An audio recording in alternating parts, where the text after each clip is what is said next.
देव उठानी एकादशी, जिसे प्रबोधिनी एकादशी भी कहा जाता है। प्रबोधिनी शब्द का अर्थ है जागना या ज्ञानोदय। वह दिन जब भगवान विष्णु अपनी योग निद्रा से जागते हैं।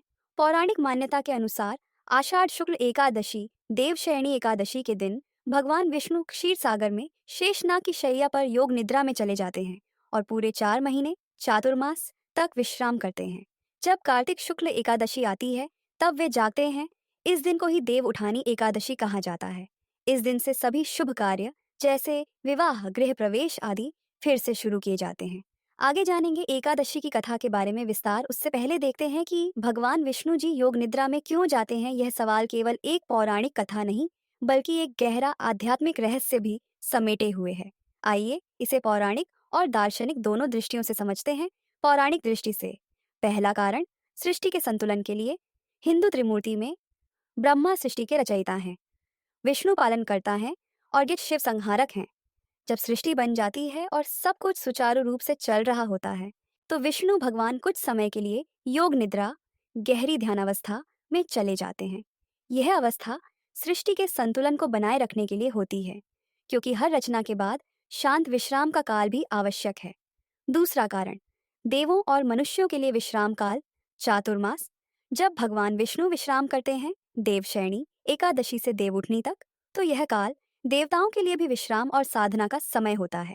इस दौरान कोई भी नया शुभ कार्य जैसे विवाह, गृह प्रवेश आदि नहीं किया जाता।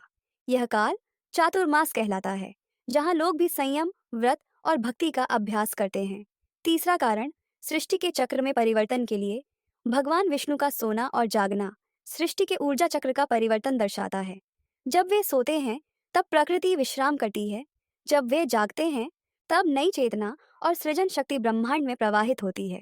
इसीलिए देव उठनी एकादशी को जागरण दिवस कहा गया है, जब भगवान विष्णु के साथ पूरा ब्रह्मांड फिर से सक्रिय होता है।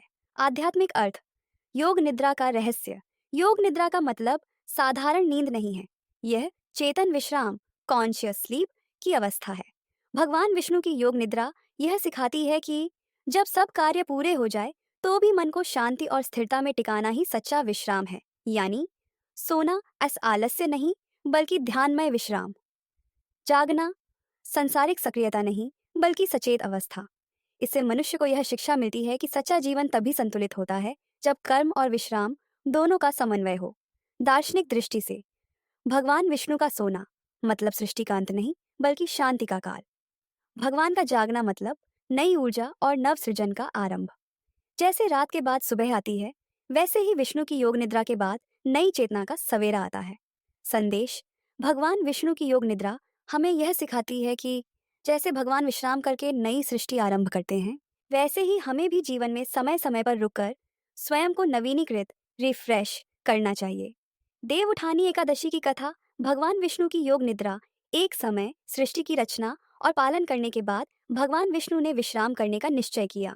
देव उठानी एकादशी, जिसे प्रबोधिनी एकादशी भी कहा जाता है। प्रबोधिनी शब्द का अर्थ है जागना या ज्ञानोदय। वह दिन जब भगवान विष्णु अपनी योग निद्रा से जागते हैं। पौराणिक मान्यता के अनुसार आषाढ़ शुक्ल एकादशी, देवशयनी एकादशी के दिन भगवान विष्णु क्षीर सागर में शेषनाग की शैया पर योग निद्रा में चले जाते हैं और पूरे 4 महीने चातुर्मास तक विश्राम करते हैं। जब कार्तिक शुक्ल एकादशी आती है तब वे जागते हैं। इस दिन को ही देव उठानी एकादशी कहा जाता है। इस दिन से सभी शुभ कार्य जैसे विवाह, गृह प्रवेश आदि फिर से शुरू किए जाते हैं। आगे जानेंगे एकादशी की कथा के बारे में विस्तार। उससे पहले देखते हैं कि भगवान विष्णु जी योग निद्रा में क्यों जाते हैं। यह सवाल केवल एक पौराणिक कथा नहीं, बल्कि एक गहरा आध्यात्मिक रहस्य भी समेटे हुए है। आइए इसे पौराणिक और दार्शनिक दोनों दृष्टियों से समझते हैं। पौराणिक दृष्टि से पहला कारण, सृष्टि के संतुलन के लिए।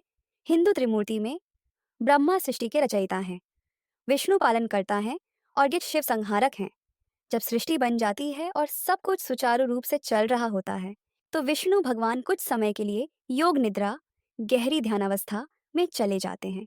यह अवस्था सृष्टि के संतुलन को बनाए रखने के लिए होती है, क्योंकि हर रचना के बाद शांत विश्राम का काल भी आवश्यक है।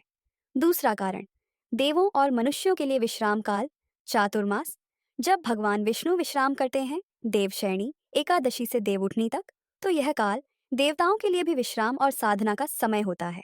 इस दौरान कोई भी नया शुभ कार्य जैसे विवाह, गृह प्रवेश आदि नहीं किया जाता।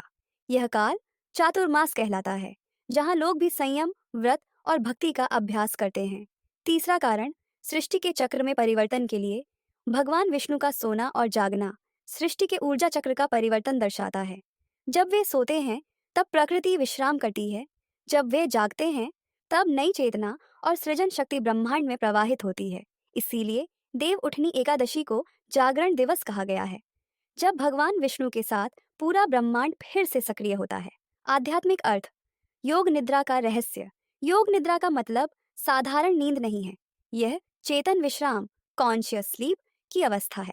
भगवान विष्णु की योग निद्रा यह सिखाती है कि जब सब कार्य पूरे हो जाए तो भी मन को शांति और स्थिरता में टिकाना ही सच्चा विश्राम है। यानी सोना ऐस आलस्य नहीं, बल्कि ध्यानमय विश्राम।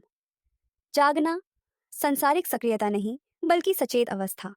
इससे मनुष्य को यह शिक्षा मिलती है कि सच्चा जीवन तभी संतुलित होता है जब कर्म और विश्राम दोनों का समन्वय हो। दार्शनिक दृष्टि से भगवान विष्णु का सोना मतलब सृष्टि का अंत नहीं, बल्कि शांति का काल। भगवान का जागना मतलब नई ऊर्जा और नव सृजन का आरंभ। जैसे रात के बाद सुबह आती है, वैसे ही विष्णु की योग निद्रा के बाद नई चेतना का सवेरा आता है। संदेश, भगवान विष्णु की योग निद्रा हमें यह सिखाती है कि जैसे भगवान विश्राम करके नई सृष्टि आरंभ करते हैं, वैसे ही हमें भी जीवन में समय समय पर रुककर स्वयं को नवीनीकृत, रिफ्रेश करना चाहिए। देव उठानी एकादशी की कथा, भगवान विष्णु की योग निद्रा। एक समय सृष्टि की रचना और पालन करने के बाद भगवान विष्णु